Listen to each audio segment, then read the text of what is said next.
Hello friends, आज हम पढ़ने वाले हैं बहुत ही इम्पोर्टेंट चैप्टर जो कि है अलजेब्रिक एक्सप्रेशन। ठीक है, और इस अलजेब्रिक एक्सप्रेशन को हम पढ़ते हैं सिक्स्थ में भी पढ़ते हैं, 6, 7, 8, 9, 10 हर साल ये अलजेब्रिक एक्सप्रेशन हमको पढ़ाया जाता है। सिक्स्थ में इसका नाम है अलजेब्रा। अलजेब्रा के चैप्टर में इस अलजेब्रिक एक्सप्रेशन के बारे में बताया गया है। सेवन्थ में जब आते हैं इसका एक अलग से चैप्टर है अलजेब्रिक एक्सप्रेशन। एट्थ में भी एक अलजेब्रिक एक्सप्रेशन के नाम से, लेकिन वहाँ पे नाम है अलजेब्रिक एक्सप्रेशन एंड आइडेंटिटीज। और नाइन्थ और 10th में इसका नाम बदल जाता है पॉलिनोमियल्स। मतलब ये नाम अलग है लेकिन चीज़ एक ही है, अलजेब्रिक एक्सप्रेशन।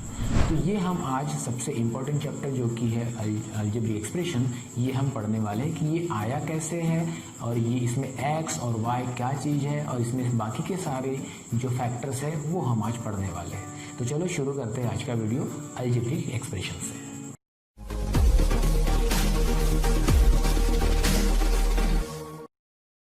अब हम देखेंगे कि ये अलजेब्रिक एक्सप्रेशन बना कैसे। अलजेब्रिक एक्सप्रेशन हमने जो एक्स और वाई ये आता है वो आता कहाँ से, हम वो देखेंगे। जैसे कि मैं ले रहा हूँ यहाँ पर कि एक ए है और एक बी है, दो बच्चे हैं या दो लोग हैं ए और बी।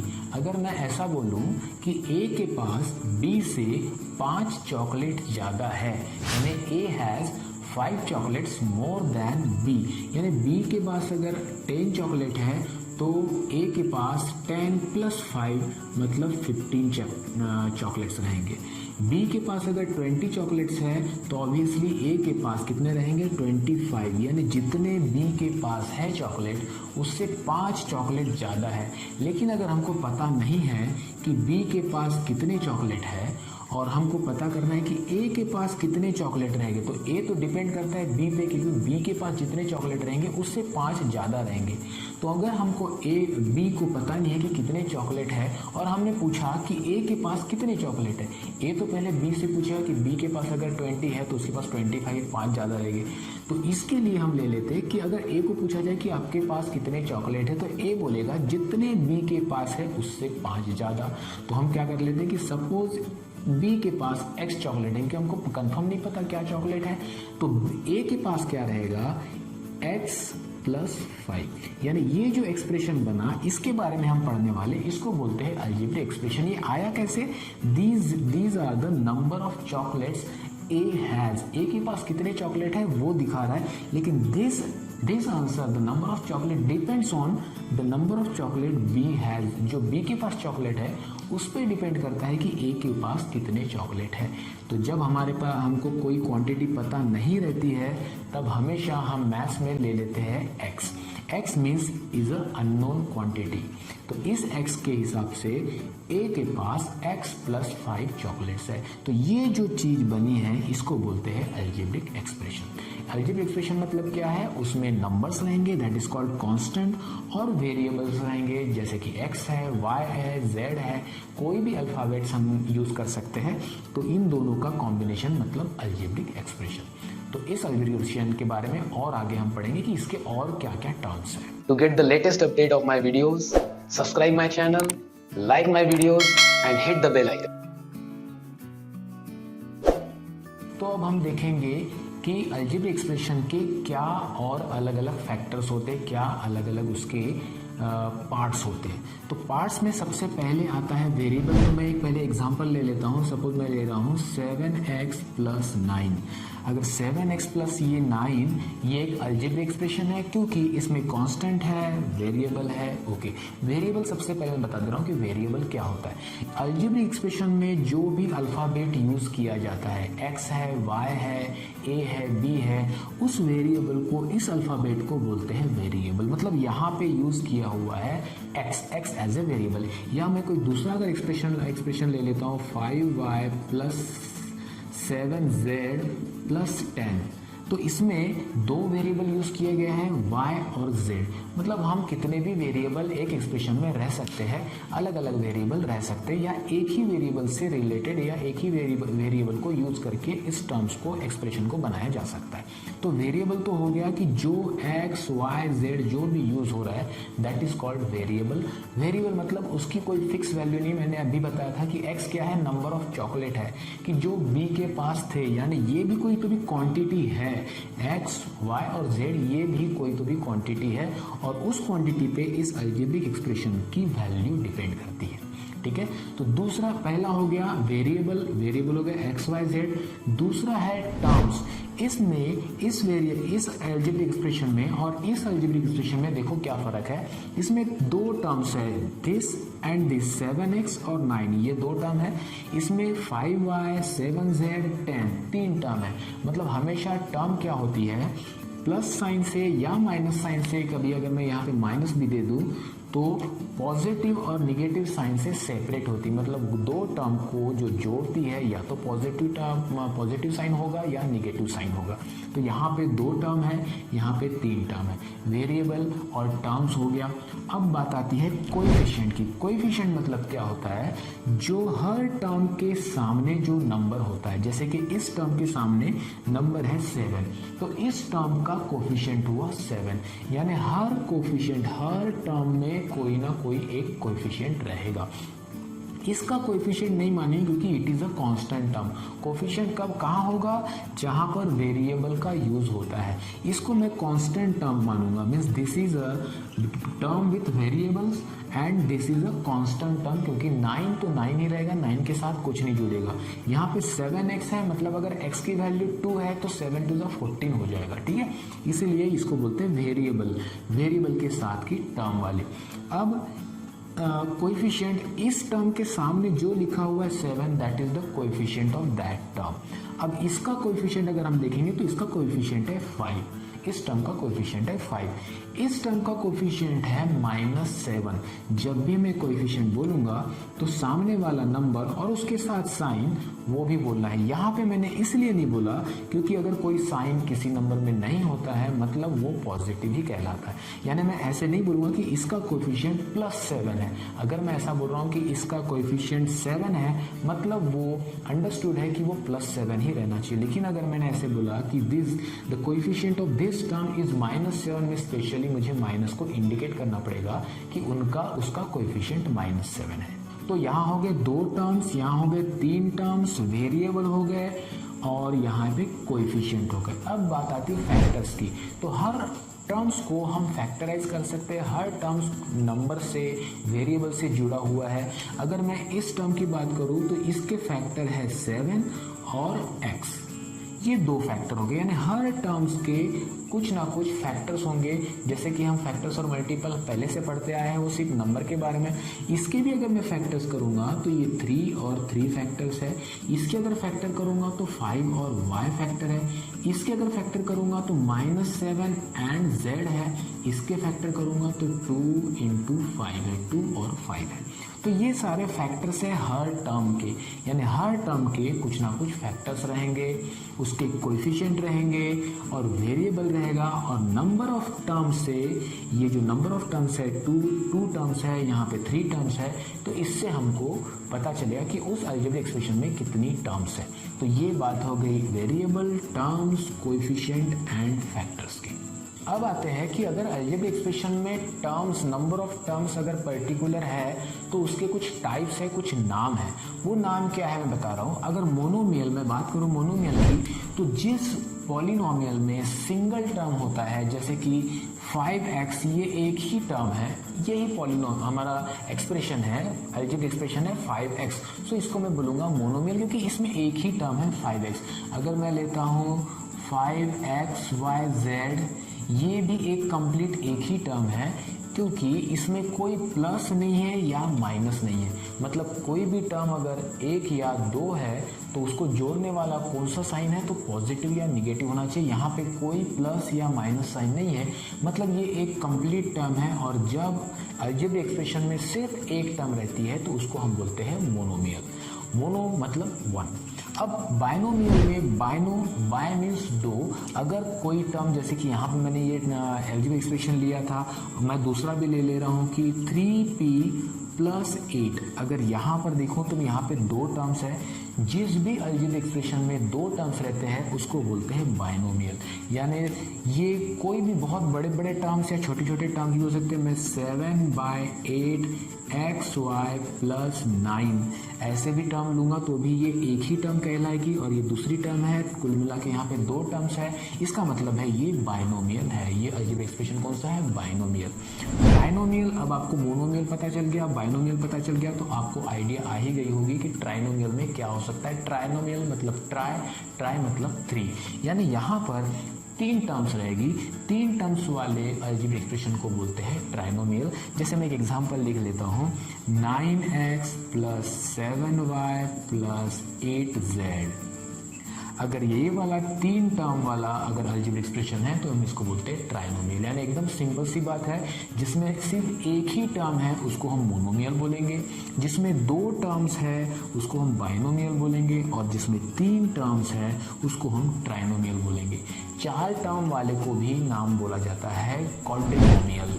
क्वाड्रिनोमियल बहुत कम लोग जानते हैं, लेकिन 4 टर्म वाले को क्वाड्रिनोमियल बोलते हैं। और ये सारे जो मोनोमियल, बाइनोमियल, ट्राइनोमियल, क्वाड्रिनोमियल है, इन सब को मिला के एक बोला जाता है पॉलिनोमियल। जो कि मैंने बोला था कि 9th और 10th में जो चैप्टर है, चैप्टर का नाम है पॉलिनोमियल, तो इसी का नाम पॉलिनोमियल है। Means this all monomial, binomial, trinomial, quadrinomial, these are all the types of polynomials. अब आते हैं 2 चीज़ें, लाइक एंड अनलाइक टर्म्स। हम लाइक और अनलाइक, हम लाइक फ्रैक्शन, अनलाइक फ्रैक्शन भी देखे हैं, हम लाइक डेसिमल, अनलाइक डेसिमल भी देखे। वैसे ही यहाँ पर लाइक और अनलाइक अलजेब्रिक एक्सप्रेशन भी होते हैं। तो लाइक और अनलाइक क्या है, कौन से टर्म्स को हम लाइक टर्म्स बोलेंगे और कौन से टर्म्स को हम अनलाइक टर्म्स बोलेंगे वो देखते हैं। जैसे मैं एक टर्म लिख रहा हूँ 5x और यहाँ पे लिख रहा हूँ 7x।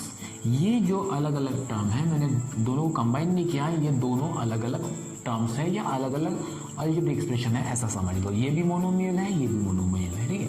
अब 5x और 7x दोनों में वेरिएबल x यूज़ किया गया है, और जब भी वेरिएबल सेम रहता है तो उसको बोलते हैं लाइक टर्म्स। यानी ये दोनों टर्म एक अलजेब्रिक एक्सप्रेशन में भी हो सकती है। जैसे कि अगर ये बाइनोमियल है तो बाइनोमियल में दोनों टर्म्स अगर लाइक टर्म्स है तो हम उसको प्लस कर सकते हैं या माइनस कर सकते हैं। इसलिए ही लाइक टर्म्स को और अनलाइक टर्म्स को हमको पहचानते आना चाहिए, ठीक है। तो सबसे पहले मैं इसको जोड़ता नहीं, मैं सिर्फ लाइक और अनलाइक के बारे में बता रहा हूँ कि कौन से लाइक है, कौन से अनलाइक है। जैसे यहाँ पर 5x है, यहाँ पे 7x है, लाइक टर्म्स है। यहाँ पे मैंने बहुत नंबर बड़ा लिख दिया, 3/7 xy और 8xy, तो ये भी लाइक टर्म्स है, क्योंकि हमको क्या नंबर लिखा हुआ है, इसका कोफिशिएंट क्या है, इसका कोफिशिएंट क्या है, हमको नहीं देखना है। सिर्फ हमको देखना है कि इसके वेरिएबल जो यूज़ किए गए हैं वो सेम है कि नहीं। यहाँ पे देखो x है, y है, यहाँ पर भी x है, y है, then these 2 terms are like terms. अब दूसरा एक एग्जांपल लेते हैं जिसमें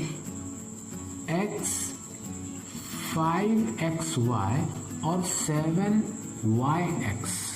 देखो अब यहाँ पे क्या लिया मैंने, 5xy और 7yx, लेकिन भले ही xy है या yx है, मल्टीप्लाई में तो सेम ही आता है। इसको बोलते हैं हम कम्यूटेटिव प्रॉपर्टी। मल्टीप्लाई में कम्यूटेटिव प्रॉपर्टी होल्ड्स, क्योंकि अगर हम मल्टीप्लाई कर रहे हैं 3 × 5 या 5 × 3 तो आंसर सेम आता है। यानी 5xy और 7yx, xy यहाँ पर भी है, xy यहाँ पर भी है, मतलब ये दोनों टर्म भी लाइक टर्म्स हुए। लेकिन अब मैं बताता हूँ कि अगर मैं एग्जांपल ले रहा हूँ 3xy एंड 9xy स्क्वायर, अब देखो यहाँ पे थोड़ा सा बदल गया है। यहाँ पे वेरिएबल तो सेम है, यहाँ पर भी xy है, यहाँ पर भी xy है, लेकिन इस टर्म में y के साथ स्क्वायर लगा हुआ है, मतलब वहाँ पे 2 बार y है। तो ये जो टर्म है, यहाँ पे जो वेरिएबल है वो एग्जैक्टली सेम नहीं है, तो ये वाले टर्म्स को हम बोलेंगे अनलाइक टर्म्स। जिसमें यानी आपको अगर किसी भी टर्म को अगर लाइक टर्म बोलना है तो उसके जो वेरिएबल है, उसकी क्वांटिटी है, उसका जो टाइप है वो एकदम सेम होना चाहिए। xy है तो उसमें भी xy होना चाहिए, स्क्वायर अगर y में है तो y में भी स्क्वायर होना चाहिए। अगर मुझे इसको लाइक टर्म्स करना है, यानी अगर इसको अगर मुझे लाइक टर्म्स शो करना है तो मैं इसको यहाँ पे दे दूंगा स्क्वायर। अब ये जाके xy स्क्वायर, अब ये लाइक टर्म्स कहला सकता है। लेकिन अगर ये स्क्वायर नहीं है then they are not like terms, they are unlike terms. तो हमें एक बात ध्यान में रखना है कि अगर टर्म्स कितने भी बड़े हो जाए, हमको सिर्फ अगर लाइक या अनलाइक अगर ढूंढना है, लाइक या अनलाइक पहचानना है, तो हम उसके वेरिएबल में जाएंगे और वेरिएबल में जो एक टर्म में है सेम उतना ही हमको दूसरे टर्म में अगर मिलता है वेरिएबल, तो वो दोनों टर्म्स लाइक टर्म्स कहलाएंगे। अब हम देखेंगे कि ये लाइक टर्म्स और अनलाइक टर्म्स हमें कैसे यूज आते हैं और हम क्यों पढ़ रहे हैं कि लाइक टर्म्स और अनलाइक टर्म्स क्यों पहचानने पड़ते हैं। तो लेट्स सी सम एग्जांपल कि जिसमें हम लाइक और अनलाइक के बारे में और ज़्यादा जानें। अलजेब्रिक एक्सप्रेशन में एक सबसे बेसिक क्वेश्चन आता है फाइंड द वैल्यू, लेकिन वैल्यू कैसे निकालेंगे। जैसे कि एक अलजेब्रिक एक्सप्रेशन दिया है x + 7, find the value of, यहाँ पे लिखेंगे हम ऑफ 7x + 7, और यहाँ पे दिया रहेगा x की वैल्यू x = 2, यानी हमको इस एक्सप्रेशन की वैल्यू निकालना है अगर x = हमारा 2 दिया है। तो हम क्या करेंगे, सीधे सीधे x की वैल्यू में एक्सप्रेशन में रखेंगे, यानी x के जगह पे मैं 2 लिखूंगा और 7 एज इट इज रहेगा, तो ये हो जाएगा 9। यानी जो भी अलजेब्रिक एक्सप्रेशन में वेरिएबल की वैल्यू दी रहती है हम उसको सब्स्टिट्यूट करते हैं और बाद में उसको प्लस मल्टीप्लाई जो भी हमको करना है उसको सॉल्व करने के लिए उसको सॉल्व करके उसकी वैल्यू निकालते हैं। तो पहला क्वेश्चन जो बेसिक आता है that is find the value of. तो हमें एक्सप्रेशन भी दिया रहेगा, एक्सप्रेशन में जो जो वेरिएबल है, हो सकता है कि एक से ज़्यादा भी वेरिएबल हो, तो उस वेरिएबल की एक वैल्यू दी रहेगी, उस वैल्यू को हम सब्स्टिट्यूट करके उस अलजेब्रिक एक्सप्रेशन की उस अलजेब्रिक एक्सप्रेशन का हम आंसर निकालेंगे और उसकी हम वैल्यू निकालेंगे। दूसरा हमारा एग्जांपल रहता है ऐड द अलजेब्रिक एक्सप्रेशन, यानी दो अलजेब्रिक एक्सप्रेशन को मुझे प्लस करना है। देखो ये बहुत इंपॉर्टेंट है। अब यहाँ से हमारा मेन जो है उस पे ऑपरेशन पे प्लस माइनस मल्टीप्लाई डिवाइड पे हमारा काम स्टार्ट होने वाला है कि हम कैसे दो अलजेब्रिक एक्सप्रेशन को ऐड करते हैं, सबट्रैक्ट करते हैं, प्लस मल्टीप्लाई करते हैं और डिवाइड करते हैं। तो सबसे पहले हम देखते हैं कि ऐड कैसे करते हैं। ऐड करने का रूल बहुत ही सिंपल है, जैसे कि छोटे बच्चे करते हैं 1 + 1 2 + 3, बस वैसे ही करना पड़ता है, सिर्फ हमको वेरिएबल का ध्यान रखना पड़ता है। जैसे मैं एक एग्जांपल ले रहा हूं कि ऐड 3x + 7 एंड 4x + 9। अगर मुझे इन दो एक्सप्रेशन को ऐड करना है तो मैं सबसे पहले क्या करूंगा, ये दोनों एक्सप्रेशन को मैं लिखूंगा x + 7, हो सकता है ब्रैकेट में डालना है तो डाल सकते हो, या प्लस में ब्रैकेट में नहीं भी डाले तो हम चल जाएगा, ठीक है। तो सबसे पहले मैंने क्या किया, इस एक्सप्रेशन को लिया, ऐड बोला है इसलिए मैंने प्लस लगा दिया और इस एक्सप्रेशन को लिया। अब हमको मालूम है कि ऐड करने के लिए हमको सबसे पहले रिमूविंग द ब्रैकेट को हमको रिमूव करना पड़ता है। तो प्लस में तो कोई फर्क पड़ता नहीं, अगर यहाँ माइनस रहता है तो अंदर की साइन चेंज होती है। ये सारे रूल्स हम पहले भी पढ़ चुके हैं। तो मैं इसको सबसे पहले ब्रैकेट को ओपन करूंगा, तो ये हो जाएगा 3x + 7 + 4x + 9। अब रूल है एडिशन करने का, लाइक टर्म्स को ही हम ऐड कर सकते हैं, यानी यहाँ पर जितने भी लाइक टर्म्स हैं उनको मैं ऐड कर सकता हूँ और कांस्टेंट टर्म को मैं आपस में ऐड कर सकता हूँ। तो यहाँ पे मैं देख रहा हूँ कि ये 3x है और यहाँ पे 4x है, तो x यहाँ पर भी है, x इस टर्म में भी है, x के अलावा कोई दूसरा नहीं, मतलब 3x और 4x ये लाइक टर्म्स है, मतलब मैं इनको ऐड कर सकता हूँ। तो ऐड करने से पहले मैं क्या करूँगा, डायरेक्टली भी ऐड कर सकते हैं, लेकिन जब आपको अच्छे से प्रैक्टिस हो जाएगी तो आप डायरेक्टली ऐड कर लेना। लेकिन पहले मैं क्या कर रहा हूँ, इस लाइक टर्म्स को मैं पास में ला रहा हूँ। तो 3x और ये + 4x मैं पास में ला लिया और 7 + 9 ये जो कांस्टेंट टर्म है मैंने ये पास में ला लिया। पास में लाने से उनकी साइन चेंज नहीं होती है, सिर्फ मैंने उनकी जगह बदल दी है, ठीक है।